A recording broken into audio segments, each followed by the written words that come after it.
Bien, vamos a continuar con nuestros estudios. En esta ocasión nos toca analizar el capítulo 4 del libro de Josué, las 12 piedras. Este capítulo muy interesante tiene que ver precisamente con el cruce del río Jordán por parte de Israel. En el capítulo anterior, recordarán ustedes que reflexionamos acerca de la importancia que tuvo el arca del pacto,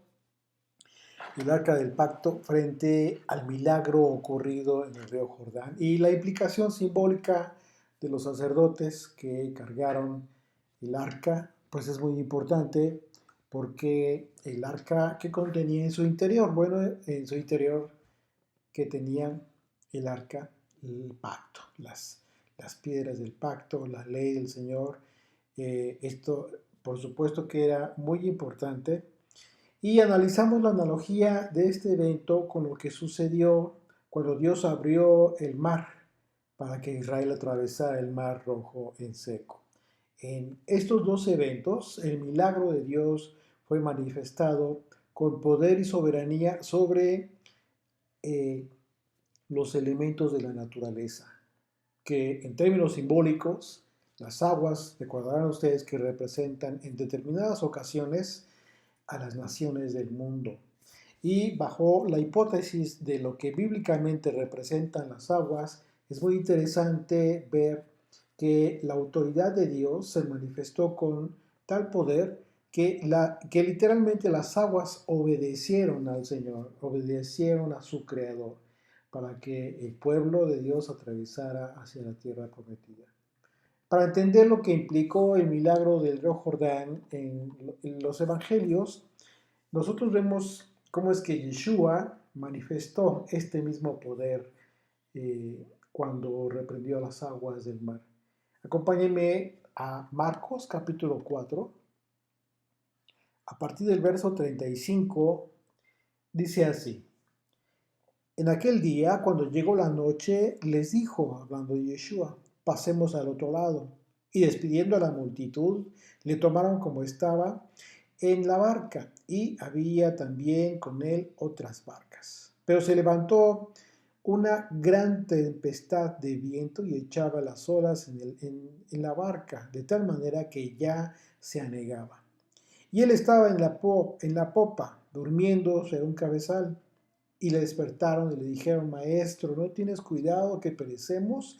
Y levantándose reprendió al viento y dijo al mar: Calla, enmudece. Y cesó el viento y se hizo grande bonanza. Y les dijo: ¿Por qué estáis así amedrentados? ¿Cómo no tenéis fe? Bueno, se dan cuenta cómo es que Yeshua emitió una orden a la creación, a los elementos de la creación. La palabra amedrentados aquí que Yeshua les dijo a los discípulos, pues implica pavor por cobardía. Los discípulos tuvieron miedo porque estaban ante una manifestación sobrenatural. Y dice el verso 41 allí mismo, dice: entonces temieron con gran temor, y fíjense lo que dijeron, y se decían uno al otro: ¿quién es este que aún el viento y el mar le obedecen? Ellos estaban sorprendidos. ¿Por qué? Porque el viento y el mar, que son elementos de la creación, obedecieron al Hijo de Dios, a Yeshua.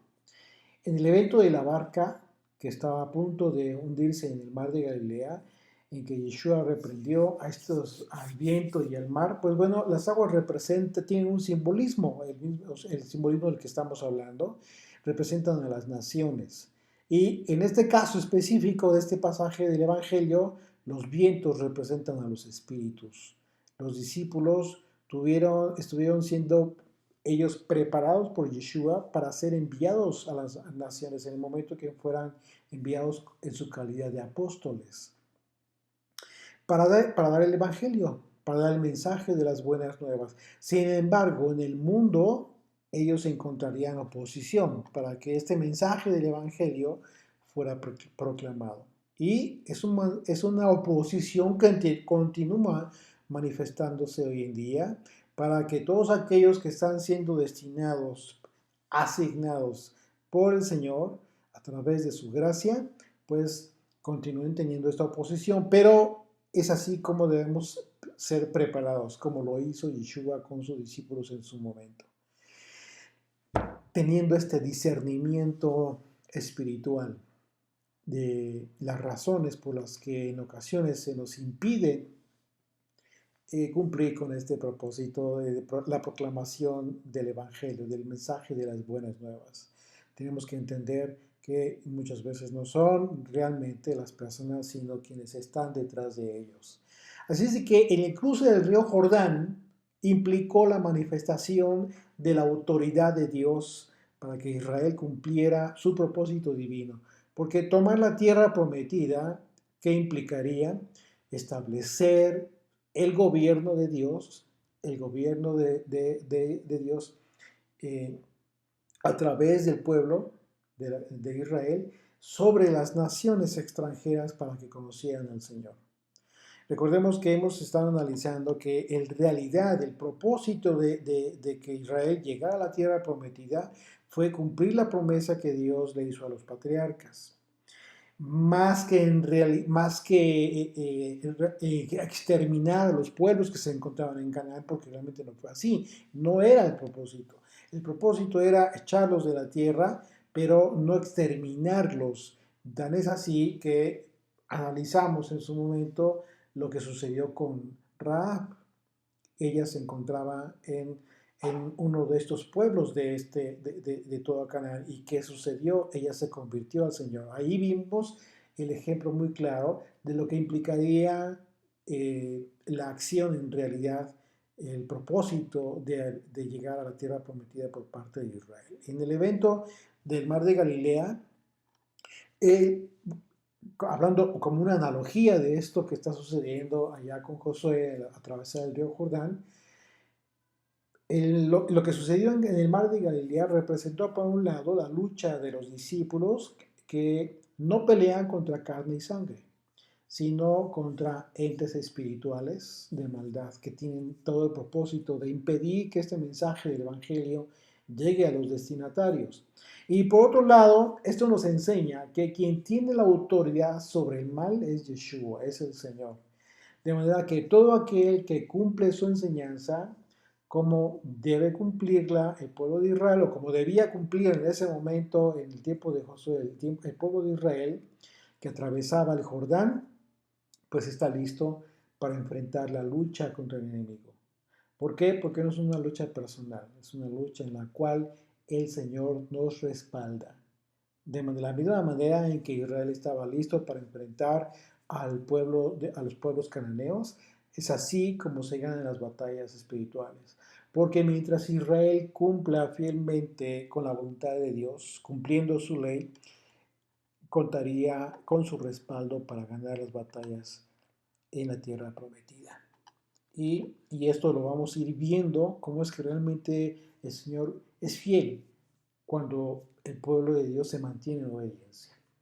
Pero la fidelidad del Señor se aparta en el momento en que el pueblo de Dios bueno, más bien permanece, porque la fidelidad de Dios implica no solamente eh, eh, apoyar, respaldar a Israel cuando es fiel, obediente, sino la fidelidad de Dios también implica cumplir la advertencia de la maldición cuando les iría mal al pueblo de Israel, cuando ellos no cumplieran la voluntad del Señor.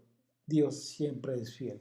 Así es que hay que tener muy clara esa idea.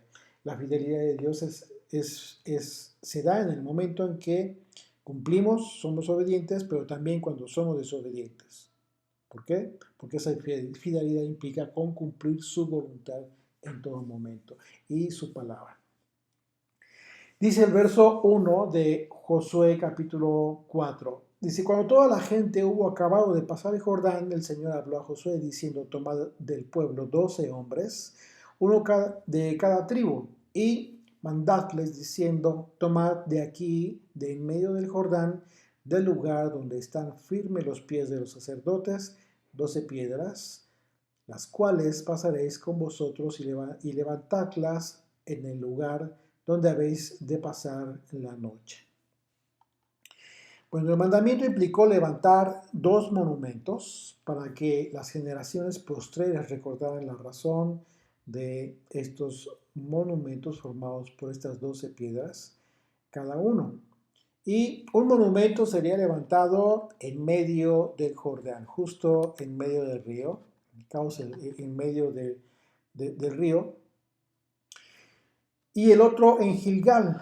Y esto es importante porque la construcción de estos dos monumentos representaba que las 12 tribus estuvieran juntas en el desierto, que estas mismas tribus que estuvieron en el desierto atravesando juntas, estarían atravesando también juntas. Recordemos que a pesar de que eh, unas tribus se quedaron antes, los hombres de guerra se comprometieron para pasar el río Jordán y pelear, conquistar la tierra para apoyar a las demás tribus. Las 12 tribus estaban entrando a la tierra prometida y en este momento tan emotivo representó el otorgamiento de la autoridad que Dios estaba depositando en Josué. Entonces, dice el verso 4, entonces Josué llamó a los 12 hombres a los cuales él había designado de entre los hijos de Israel, uno de cada tribu.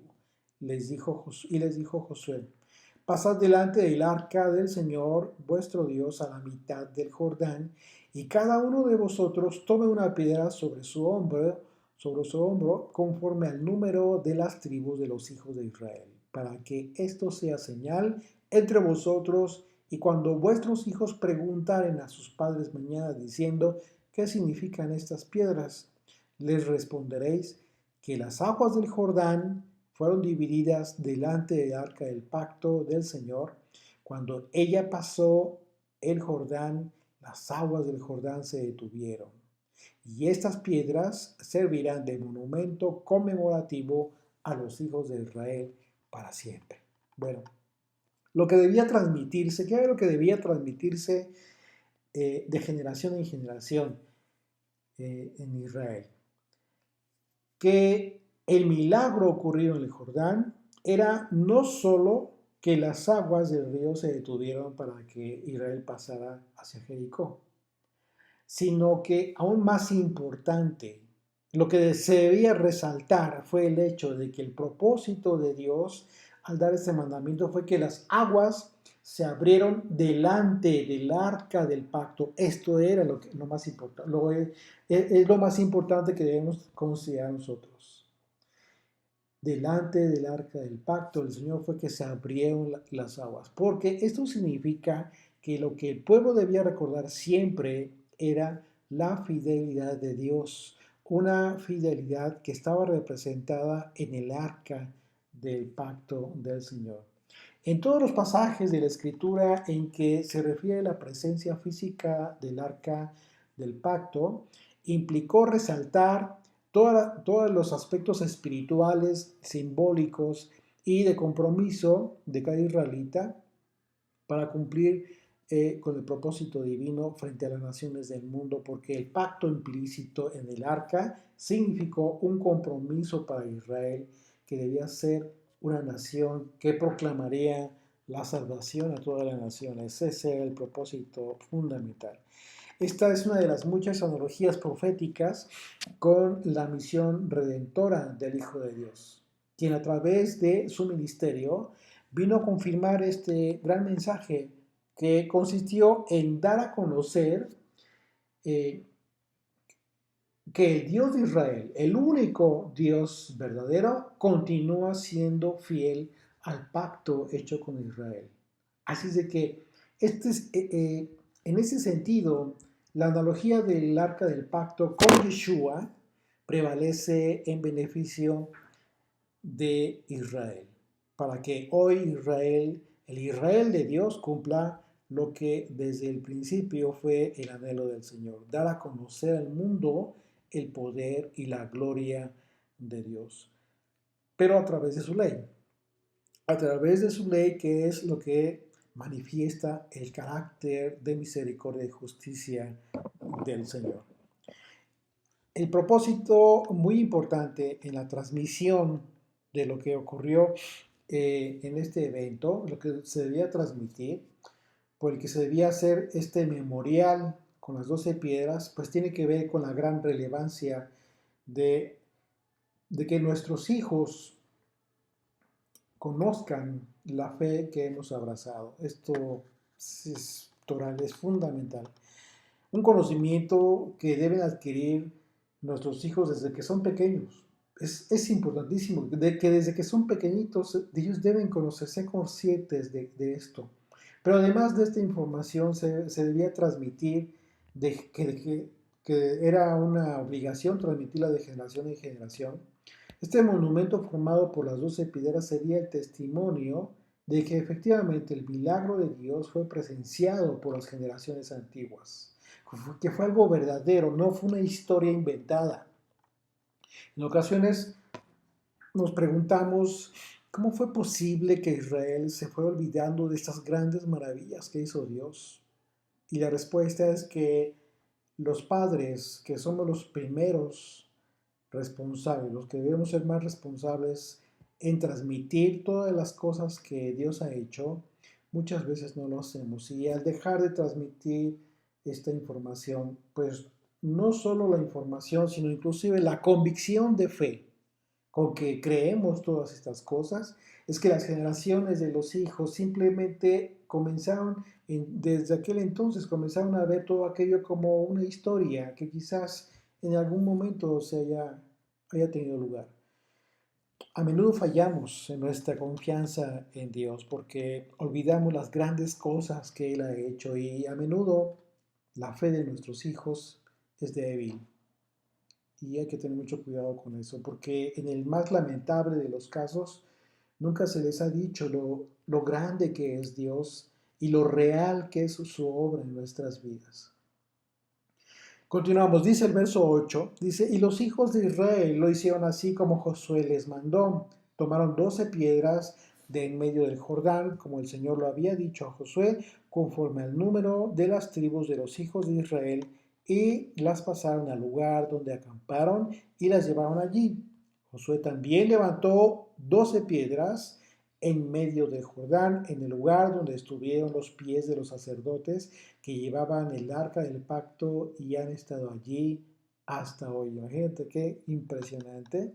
Ahí mismo, en medio del río Jordán. Josué también colocó este montón de piedras conmemorativas en el mismo lecho del río Jordán. De manera que cuando bajara el nivel del agua en la temporada de sequía, pues estas piedras serían visibles y sería el fiel testimonio que de forma milagrosa Dios había sacado por completo, que había secado el agua del Jordán por completo para que su pueblo pasara rumbo a la tierra prometida. Para nosotros representa una enseñanza muy importante la actitud que tomaron los sacerdotes. Fíjate qué importante. Este pasaje nos enseña acerca de la paciencia que deberían tener quienes pretendemos desempeñar un ministerio en favor del pueblo del Señor. Sobre todo en momentos de prueba de fe para los hermanos. Porque como vemos, los sacerdotes tuvieron una actitud de ejemplo para todo el pueblo. También tuvieron mucha paciencia.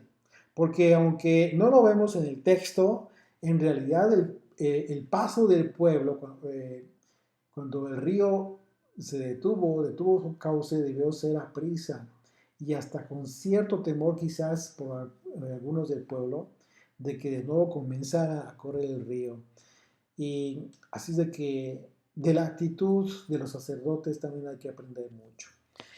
Dice el verso 10, y los sacerdotes que llevaban el arca se pararon en medio del Jordán hasta que se hizo todo lo que el Señor había mandado a Josué que dijese al pueblo. Conforme a todas las cosas que Moisés había mandado a Josué, el pueblo se dio prisa y pasó. Bueno, era necesario que el pueblo se sintiera con esta confianza de que podían atravesar el Jordán y al ver el arca del pacto en medio del cruce fue fundamental. Ellos estaban Iban a pasar, pero estaban viendo, estaban sus ojos puestos en el arca en el momento que ellos iban pasando. ¿Esto qué te dice? Pues ellos estaban confiando plenamente en el Señor, en la presencia divina, que el Señor les estaba protegiendo, les estaba guardando, les estaba abriendo camino. ¿Sí? Así es de que esto es confianza en el Señor. Dice el verso 11, y cuando todo el pueblo acabó de pasar, también pasó el arca del Señor y los sacerdotes en presencia del pueblo. También los hijos de Rubén y los hijos de Gad y la media tribu de Manasés pasaron armados delante de los hijos de Israel, según Moisés les había dicho. Recuerden, lo acabamos de decir, estos hombres eran los que dejaron a sus familias, sus posesiones, ganado, etcétera, antes de atravesar, porque hablaban con Moisés, le dijeron, toda esta tierra es buena para nosotros, tenemos mucho ganado, y así fue. Pero el compromiso era que los hombres armados, los hombres de guerra, los valientes, atravesaran el Jordán con las demás tribus para apoyar en la conquista de la tierra prometida. Este fue un acto de responsabilidad y cumplimiento de esta promesa que las tribus de Rubén, Gad y la media tribu de Manasés habían hecho a Moisés con anterioridad. Este fue un gesto de solidaridad para con sus hermanos. Una promesa cumplida que jamás olvidaría Israel. Al final de este libro se describe cómo es que Josué despide a estas tribus y los bendice por su fidelidad. Dice Josué 22, desde el verso 1, dice, entonces Josué llamó a los rubenitas, a los gaditas y a la media tribu de Manasés y les dijo, vosotros habéis guardado todo lo que Moisés, siervo del Señor, os mandó y habéis obedecido a mi voz en todo lo que os he mandado. No habéis dejado a vuestros hermanos en este largo tiempo hasta el día de hoy, sino que os habéis cuidado de guardar los mandamientos del Señor vuestro Dios. Ahora, pues, que el Señor vuestro Dios ha dado reposo a vuestros hermanos como lo había prometido, volved, regresad a vuestras tiendas, a la tierra de vuestras posesiones, que Moisés, siervo del Señor, os dio al otro lado del Jordán. Un gesto de reconocimiento y gratitud por parte del líder de Israel para estos valientes de Israel. Dice el verso 13, como 40,000 hombres armados listos para la guerra pasaron hacia la llanura de Jericó delante del Señor. En aquel día el Señor engrandeció a Josué a los ojos de todo Israel y le temieron como habían temido a Moisés todos los días de su vida. El pueblo reconoció la autoridad y realmente el comportamiento del pueblo, los sacerdotes y los representantes de las tribus durante el cruce reforzaba este reconocimiento que el Señor le dio a Josué en esta ocasión. Así, la autoridad de Josué fue ratificada y se le comparó en su momento con el mayor punto de referencia que fue Moisés en la historia de Israel. Dice el verso 15, luego el Señor habló a Josué diciendo, manda a los sacerdotes que llevan el arca del testimonio que suban del Jordán. Y Josué mandó a los sacerdotes diciendo, subid del Jordán. Y aconteció que cuando los sacerdotes que llevaban el arca del pacto del Señor subieron del medio del Jordán y las plantas de los pies de los sacerdotes estuvieron en lugar seco, las aguas del Jordán se volvieron a su lugar, corriendo como antes sobre todos sus bordes. Imagínate esto, haber visto esto, debe haber sido impresionante del poder, de la majestad de Dios sobre la naturaleza, sobre todo lo que Él ha creado. Este paso final de los sacerdotes completa este milagro, porque las aguas volvieron al cruce a ocupar su lugar, a cruzar su cauce, y también desbordando las orillas, como era costumbre en esta época del año, un tiempo en que el río, la marea estaba subida. El curso normal del río ocurre inmediatamente cuando los pies de los sacerdotes tocaron tierra seca, garantizando que de esta manera que todos estaban a salvo. Así es que esto resulta muy, muy interesante. Dice el verso 19, y el pueblo subió del Jordán el día 10 del mes primero y acamparon en Gilgal, al lado oriental de Jericó. Aquí en este versículo se nos habla de aspectos importantes porque es una referencia a la Pascua, al tiempo de la Pascua. La fecha precisa del evento histórico para ser conmemorado fue en el mes de Nisan, que es, ustedes lo saben, por los meses de marzo a abril. 4 días, y esto fue 4 días antes de la celebración de la Pascua. Era el mismo tiempo que se requería para apartar el cordero del sacrificio, de acuerdo al mandamiento que recibieron allá en Egipto. Y la entrada a la tierra prometida sería un día festivo, por supuesto, uniendo de esta manera estos dos eventos significativos para todo israelita a través de la historia. Algo para conmemorar, por supuesto, doblemente. Dice el verso 20, y Josué eligió en Gilgal las 12 piedras que habían traído del Jordán y habló a los hijos de Israel diciendo, cuando mañana pregunten vuestros hijos a sus padres y dijeren qué significan estas piedras, declararéis a vuestros hijos diciendo, Israel pasó en seco por este Jordán.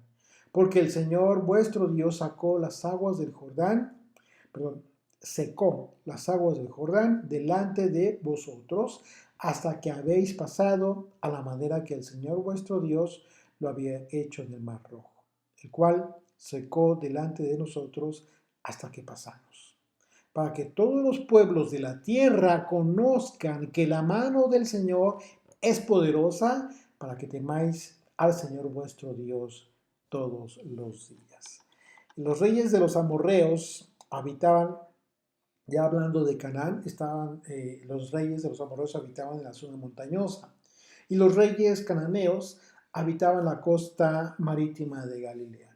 Unos y otros estaban muy preocupados por el paso de Israel de Canaán y había razón porque estos reyes tenían su sustento, sus ingresos, pues a través del sistema tributario que se recaudaba en las ciudades. Así es de que la conquista de Israel pues representaba para esos reyes una amenaza. Este monumento que contenía estas 12 piedras fue muy importante y en ello vemos la intención en el corazón de Dios para que las futuras generaciones de Israel se mantuvieran firmes en la obediencia a Dios, teniendo como motivo muy importante este testimonio formado por las 12 piedras que representaban a cada una de las 12 tribus de Israel. Un testimonio que representaba a su vez un mensaje para todos los pueblos que habitaban en Canaán acerca del poder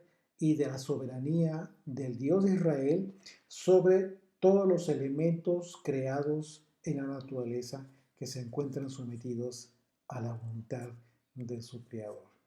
Maravilloso, ¿no?